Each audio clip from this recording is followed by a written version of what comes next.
Hey guys, welcome back to another video. So today what I want to talk about is food tracking. What it is and is it really necessary for you to reach your goals? So let's chat about what food tracking is. Now I think there's this sort of preconceived idea that tracking your food is this obsessive activity where you need to be tracking every little thing that you put in your mouth to the gram. Now, in some circles that is necessary, think elite type bodybuilders, that type of thing.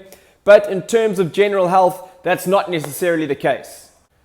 For the vast majority of people out there who are looking to make a little bit of a change with their diet, maybe eat a little bit healthier, that type of commitment and accuracy in terms of tracking their food probably isn't required. That being said, that doesn't mean that tracking your food is completely useless, and it can actually come in quite handy for general population when they're looking to make slight changes to their diet and, as I say, eat a little bit healthier.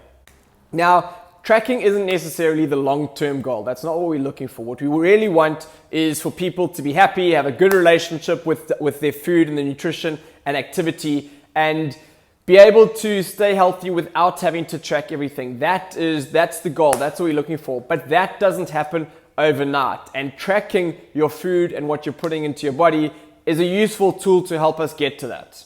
Now, if you're somebody who's just starting on your trying to get healthy journey, tracking can be extremely useful. Physically recording everything that you're eating and when you're eating it can give us a great idea of your current eating habits. From there, when we can see everything out down on paper, we can figure out where we can make the most positive change by making little tweaks to that.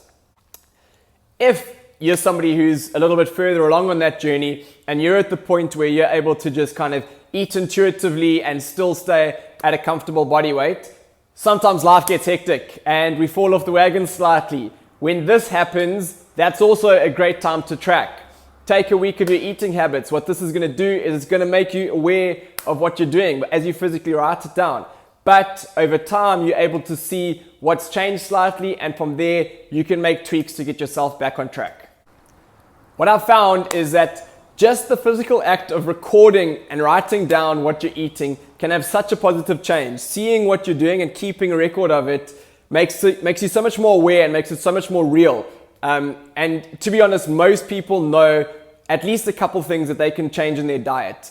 Putting it down on paper makes it easier to see what they need to do and then follow through with those actions. As I said earlier, guys, tracking your food isn't the long-term goal. We want to get to a point where you're able to eat intuitively, and through doing this, you are happy, you're comfortable with your body weight, and you're able to stick to your goals and reach them. But if you're just starting or if you're on that journey to get there, tracking your food can be a really, really useful tool, guys. If you enjoyed this video, let me know. Otherwise, I'll see you next week. Thanks, guys.